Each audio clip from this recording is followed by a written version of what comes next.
How you doing? I'm Joe Dallas. Thanks for joining me. Well, confrontation, that is a word I don't like. It's a thing I don't like. To be honest, I think it's a little weird if you like confrontation. If you're really into that, I guess social media is a place you're very comfortable. But I don't want to argue. I don't want to fight. I don't want to have a bunch of contention going on. I think long life and peace of mind come when we are trying to do what Paul said to do. As much as lieth within you, live peaceably with all people. So I'm very much for a live and let live kind of an attitude. And yet, when someone is saying to me, I may no longer speak what I know to be true, when someone is telling me that I am not allowed to express and to practice the basic truths of the faith and to express the words that God Himself has declared, that is another matter. That is another matter. You know, Peter and John were in the temple, and Peter saw a man who was lame, and he spoke a healing to him. The man was asking for money. Peter said, "Don't have any of that, but let me give you what I can. In the name of Jesus, rise up and walk." He did. Created quite a scene, and Peter, ever the godly opportunist, saw a chance to preach the gospel, which he did. People were born again right there on the spot. Well, the religious leaders were none too pleased to have somebody usurping their authority. And they said, "You may no longer speak in the name of this Jesus." And Peter and John said, "Well, you know what? If it's right to obey you over God, judge that for yourselves. But as for us, we cannot help but speak the things which we have seen and heard."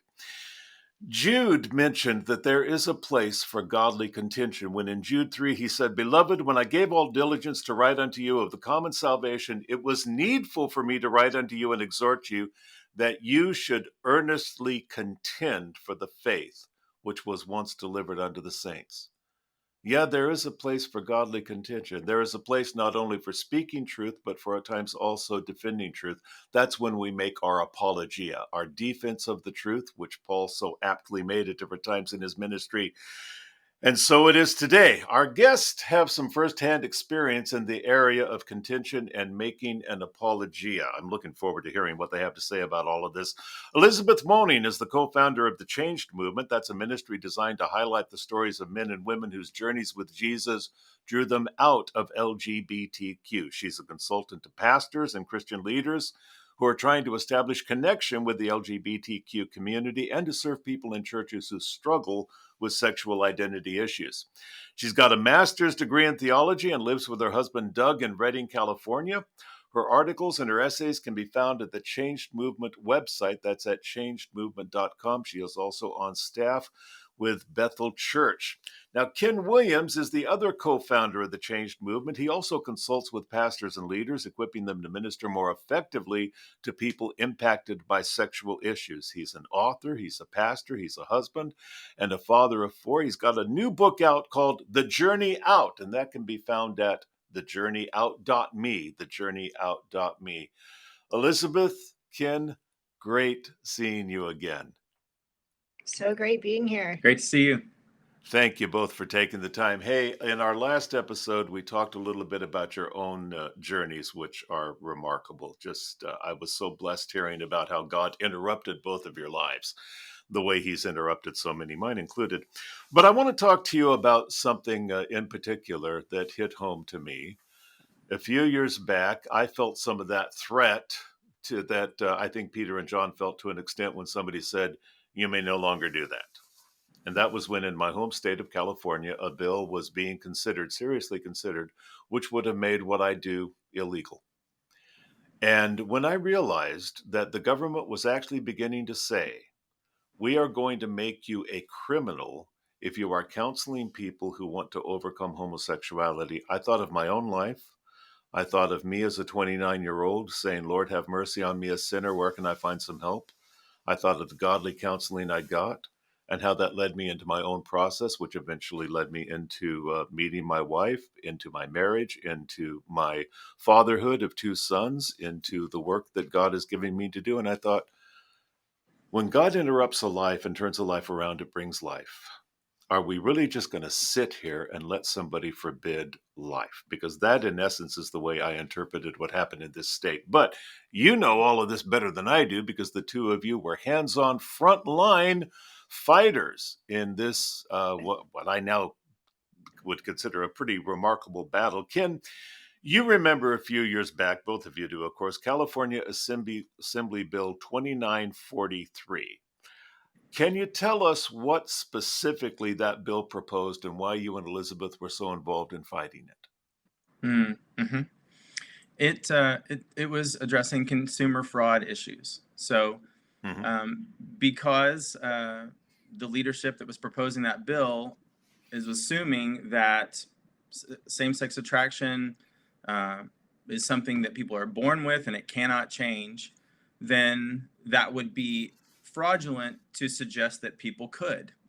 And so the bill specifically went after any place where money would change hands. So anyone that would be paying or anyone that would be charging others and offering sexual orientation change, as a possibility, that would be considered consumer fraud. So it would have included books that suggested that a person could leave homosexuality behind.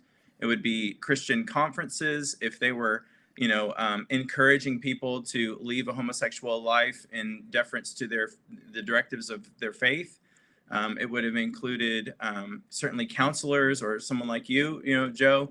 All of that would have been illegal under that bill. And, Ken, I remember the wording of the bill, the heavy-handedness of it was what really struck me, because it wasn't just talking about sexual orientation as an inner condition. It actually defined that also as any expression of sexual orientation. So just for example, I regularly counsel married men who also deal with attractions to the same sex. And sometimes they might be looking at gay porn. At other times, they may actually be going out and having hookups with other men. Now, if this bill had passed, it would have been illegal for me to charge counseling services for anybody who came to me and said, hey, I don't want to be acting on these desires. Will you help me to stay faithful to my wife and not to ruin my marriage? Well, the bill would have made me an outlaw for that. Yes. This is what was extraordinary to me. And really, when you think about it, and this is something I wrote at the time on my own blog, the Bible describes people who changed. Now, if that law had been passed, books that promote or advocate the idea that people can go from gay to straight, both in their inner feelings and in their outward behavior, well, then it would have had to ban the selling of the Bible. That would have been the only logical outcome of it. So this was no small thing. When it came to, even for non-believers, the religious freedom issue had to have had some impact on them. So this was, to my thinking, both a chilling example of government overreach and a portent of things that would be to come. And we're certainly seeing bills like this passed in other countries and throughout America. Elizabeth, you took a public stand on this. Not an easy thing to do. Did you get any pushback, either from maybe former LGBTQ friends or from the lesbian and gay community in general? Well, I got a great deal of pushback from multiple sides, really. Some of the most painful pushback I got really was just rooted in my background in the gay community, not necessarily directly from my gay friends. But of course, the message that I was told by my gay friends was you're going to cause someone, you're causing people to commit suicide. And I don't, eventually, this is the other accusation. It was eventually you're going to come back to the truth of who you are, a lesbian. And so, whatever you're doing right now is causing harm because the truth of your life is that you were born gay. I got that same message, Elizabeth, when I repented. Back in 1984, a dear friend of mine was a lesbian pastor. We were very tight. And she said to me and to several of my friends, and I heard this over the years from a number of people who talked to her, oh, any day now Joe's going to come back. Any day now Joe's going to turn around. He can't forever deny who he is. Well, that was, 37 years ago. So I guess I'm a slow learner. But no, that's that's a pretty common message. And by the way, it does quite a number on you, doesn't it, when somebody says, not just I disagree with you, but what you stand for is actually going to cause people to kill themselves. Yeah, honestly, interestingly, I had so we had begun speaking openly about a year ahead of when this legislation was presented. And so in the very beginning, when I first shared my testimony, got criticism from the gay community. And so I had about a year in the very beginning, it sent me into a very severe tailspin, in part because I had been on the accusing side, right? I knew what was believed. Exactly. So now I was grappling with, is that true? Because I had believed it in the past. And I remember, when we were in Sacramento, there was a New York Times op-ed article written by a lesbian woman pastor. And her situation was precisely the one in which I would have been, okay, had the Lord not intervened in my life. And I remember reading her arguments and just being in the center of the Capitol and grappling with what was true. What I was frightened to death, really, for a moment. And I remember calling Doug and expressing to him what I was feeling and the fear that I had. And he said to me, "Elizabeth, I understand, but just remember what the Lord has done." And I left the Capitol and I walked out into the gardens and I just reflected on how much transformation, wholeness, healing, perspective change has happened since I was in the gay community. I was so unhealthy and ungodly, really, when I was at that place. And so much has changed for me. I can't deny what has happened in my own body, in my own life. And so I don't struggle now with that accusation at all. Well, what's interesting is even when you were having that wrestle with, am I doing the right thing? It's not as if all of a sudden you had started being sexually attracted to women again in that season. Right. So that wasn't making you feel like you were a lesbian or needed to embrace that again. It was just all of the thoughts. Yeah, but that's an important point. We don't become non-human when we're taking a stand for the truth. We don't give up our humanity. We still feel, I think a lot of people think that boldness for Christ means you become this sort of super being who is beyond feeling uncomfortable, frightened, wounded. You pick up on the hostility, and it's not that we're necessarily cowering in front of it, but we still feel it. And that really has given me a whole new and a fresh appreciation over the last few decades of at least a bit of what Christians have felt traditionally. Because what the three of us are talking about today, maybe for American Christians, this is relatively new, the idea of the cultural hostility towards the basics of the faith. But for Christianity, by and large, historically, this is business as usual. This is a human being who is a steward of truth, speaking truth, standing for truth, being clear and bold, but in the meanwhile having to deal with the fact that, wow, I am feeling this. And this is a very lonely place I'm in. The vitriol. Yeah. Oh, go ahead. So sorry. The vitriol is unparalleled, really. And what I have found as I've grappled with that is a deepening of my awareness of God's presence in my life and a deepening of my convictions. I've had, and I'm sure you have too, I've had to actually believe what I believe and make sure that I believe it. So it's been a very powerful and transforming experience the longer I journey. Elizabeth, this is, again, you talked about fresh appreciation. It puts a whole new perspective on what happened to John the Baptist. When the guy is just doing what he was called to do, and he spoke truth to Herod, and all of a sudden finds himself in prison facing death. This is a guy so full of the Holy Spirit that he leaped in his mother's womb when she approached the mother of Jesus. He was full of the Spirit of God from the womb. He understood who the Messiah was, and yet even he reached a point of darkness where he goes, okay, Did I miss something here? Are you the one or are you Yeah. not the one? And I appreciate that being included in scripture, because that tells me, God doesn't condemn the doubter. God fortifies the doubter.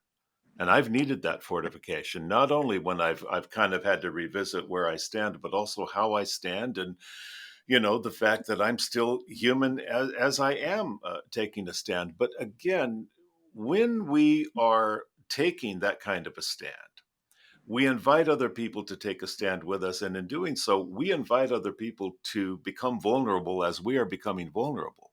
Now, that's not an easy sell. And yet you two did just that, because you certainly didn't go to the Capitol on your own. You had people with you. How did you rally people to take a stand with you on this? How did you communicate that? How did you get them to come with you? We started calling our friends. Gosh, I want to say it was a little bit miraculous, honestly, Joe. Yeah. At the same time that we made the decision to be open about our stories, us with about 30 of our friends, we noticed actually there was a worldwide movement of that happening. It's true. The Freedom March was just beginning at that point, Yes. that Freedom March organization. Then we became aware of a ministry in Europe that began also, Core Issues Trust in UK. They were sharing their stories publicly, 𝗪𝗀𝗡𝗙, 𝗕𝗢𝗢𝗓. Then looking to the West on our side, Asia was becoming very outspoken. In fact, very shortly after our event in Sacramento, another organization almost mimicked it in Taiwan. And so I think that we got caught up really in a swirl of this is what the Lord is doing, and He released boldness as He does, as we read in Acts.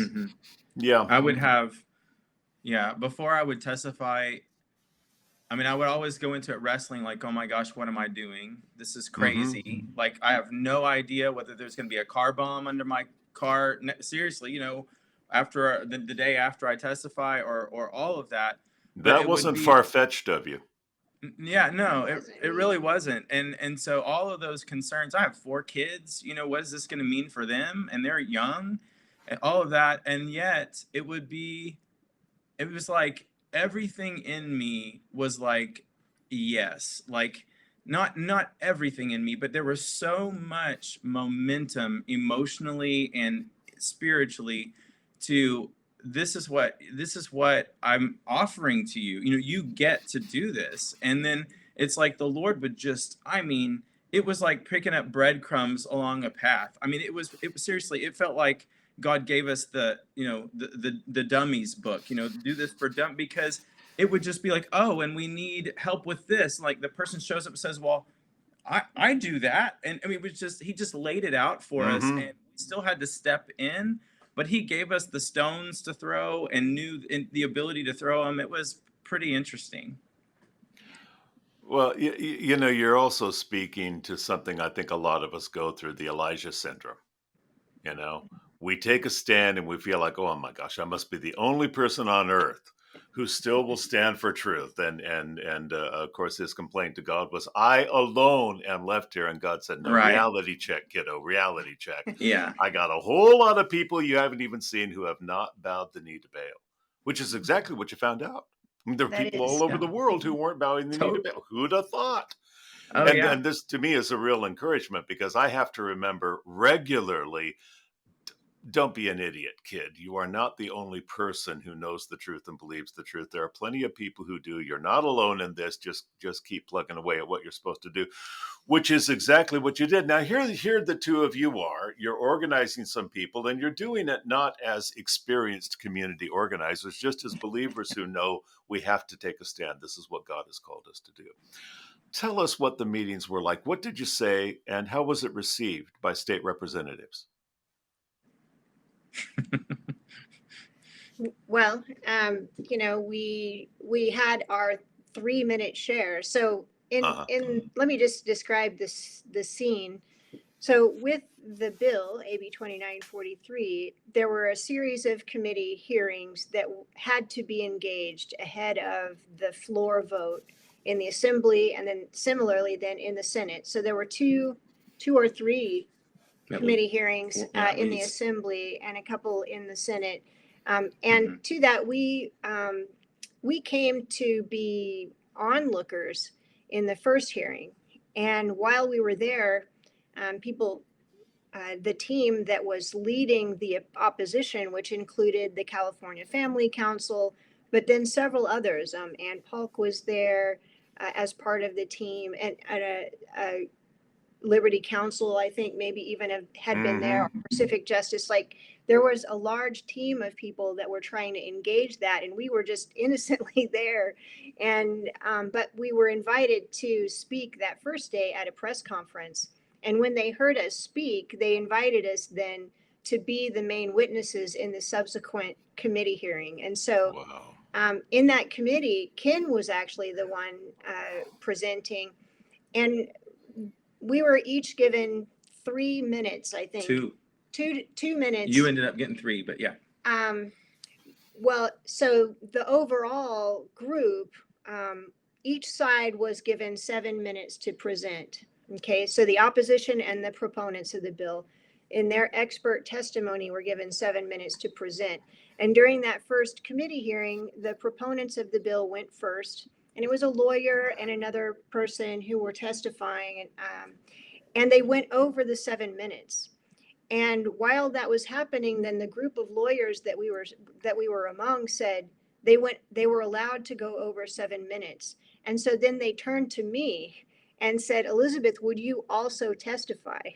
So Ken had the opportunity to write out a testimony that he could time perfectly in the amount of time, which included his background, some of his childhood experience. I'll let you speak to that. And then I actually extemporaneously shared on my end. I spent 30 hours preparing my 2 minutes, and she spent 2 minutes. Yeah. And, but that's the way it went. So then we shared all that testimony, and then people at large can come in from the public and say whether they were opposed or for that bill. It's called a Me Too Mike statement. And so they could simply come up and say, I'm a local pastor and I oppose this bill or whatever. And it advanced through the different committees all the way to the vote on the floor. And our experience in that was incredulity. The proponents were not actively vitriolic towards us, but there was a great deal of angst in the air. The atmosphere was hard. I can imagine. And then no one believed you.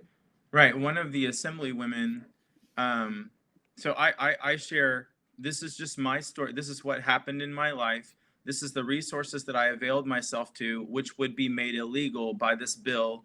Please don't take away people like me's ability to find the peace that I came to through utilizing the freedom that is currently in law that allowed me to get the counseling I needed, right? That was my testimony. And so the response to that from one of the assembly women was, how dare you? The idea that you would, if I had a child that was experiencing this life, I would love that child. And I didn't have a chance to rebut that my testimony was over. So that was painful because, obviously I would love my child too. There's nothing that I intended to say that would suggest that I would do anything less than, it's like we have more compassion for LGBT people than anyone. That's what our life has been. So that was painful. Yeah. Oh, it's like they couldn't even hear what we were saying. Right. Like they completely missed it, and then presumed that we are these angry, villainous conversion therapists that are using aversive techniques. All we were doing was sharing our personal stories. So it was very interesting. It's a different world. Many of us watched these hearings with real concern. I'd have to admit, with fear and trembling, because we realized, I said to my pastor when we were praying about this, there was no reason not to think the bill would pass. This is California, for heaven's sake. The state assembly is not sympathetic to conservative Christianity. The state assembly was highly sympathetic to this bill. It was a slam dunk. And I told my pastor, I'm brushing up on saying attention Kmart shoppers, aisle 7, cookies are available on sale. I thought, okay, I'm out. Totally. But then we got the shock, for me, one of the greatest shocks I've had in my adult life. I heard it on the news. I Mhm. double checked and I thought, I'm not going to let myself believe it until I absolutely can verify it. And there it Yeah. was. The proponent, the author of the bill, openly gay, had withdrawn it, Mhm. knowing full well it would have passed. Yeah, it did pass every committee. It was a Yeah. foregone conclusion. The governor had promised to sign it later that day, and he withdrew the bill at the 11th hour. You were both there in the midst of all of this. Now, what do you think happened? Why do you think this happened? Well, we know some of the background to it, actually. So during the summer break, so we had our event in our rally in June, but then the Assembly and Senate went into a summer break in August, Mm-hmm. July, I think, actually, July. And during the break, to his credit, 𝗲𝗏𝗄, the sponsor of the bill, I believe that we had a little bit of influence by the language and approach that we took, which was, to the best of our ability, empathetic and compassionate. We really drove ourselves to try to take a very humble posture. And he saw our attitude as well as some of the other pastors that we were gathered with. And he, to his credit, began meeting with one of the pastors who was a leader in our midst. I And remember. that pastor arranged some meetings with him and was able to have some closed door meetings with him, with 𝗲𝗏𝗄 and others who were sponsoring the bill or behind the bill. And I believe that 𝗲𝗏𝗄 experienced a level of dialogue and engagement that was hopeful to him. Mm-hmm. That churches could be actually empathetic and compassionate, even when they're on the opposite side of the opinion. And so I think that the unity of the church, the fact that the church began to activate on this bill, was instrumental. Some pastors preached about it, and constituents called their often progressive representatives and made or let them know they were concerned. That was a big deal, in my opinion, just the activation of the church. Yes. But then, Very big deal. Then beyond that, just the hope of dialogue. There was also a Supreme Court case, the 𝗵𝗍𝗄 case, that Yes. the Supreme Court ruled on that protected professional speech. And I believe that honestly cut the legs off this bill because it probably would have been unconstitutional from the moment that it was initiated, but that's speculative. Mm-hmm. What we do Right. know is that 𝗲𝗏𝗄 had enough confidence based on his experience that summer to pull the bill again, and he came under quite a bit of attack for that. It wasn't Yes. like a strategic thing that the LGBT caucus did. 𝗲𝗏𝗄 acted, I think, somewhat independently and really was criticized for that. I think it's important to point out that standing, so Pastor Dan Carroll, he's a pastor of a mega church in Southern California, has such a heart for healing for people, for people to come to know God as Jesus as Savior, and then to do well, to find healing, to find community, all of that, to thrive. And so when he learned about the bill, he mobilized his whole church to stand up and to phone their their assembly person for their district, and to push back and say, actually to give feedback that, why did you vote in favor of this bill? We've heard that you voted in favor of this bill. We are not okay with this. And so 3,000 of his congregation on the following Monday called on that same day, and it scared her. It scared the assemblywoman because she thought, well, my gosh, my people in my district are upset at me. And that caused her to then reach out to Assemblyman 𝗲𝗏𝗄, the sponsor of the bill. And so that was the door that opened the engagement between church pastors and 𝗲𝗏𝗄, where he would be able to experience, there are pastors out there who could deal graciously with me and yet disagree. So, the fact that the church actually mobilized was very seminal here. Well, you're both proving a point I've often made.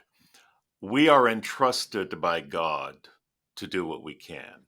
We trust God to do what we cannot. Both were in play here. You were entrusted by God to be good stewards of truth. He entrusted that with you.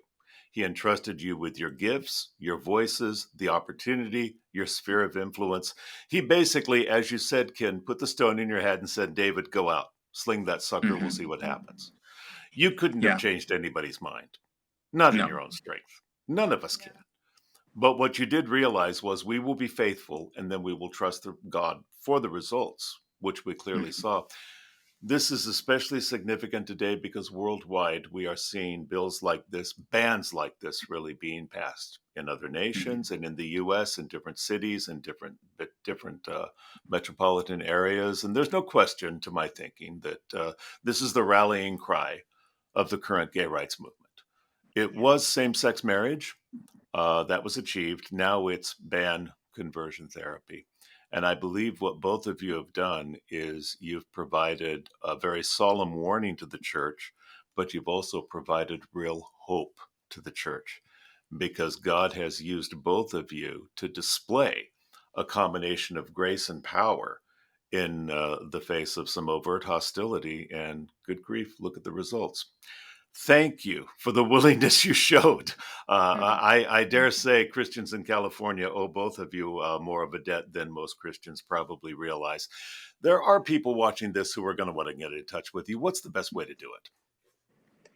Probably through our website, changedmovement.com. You can find a contact email, email address there. You can reach us.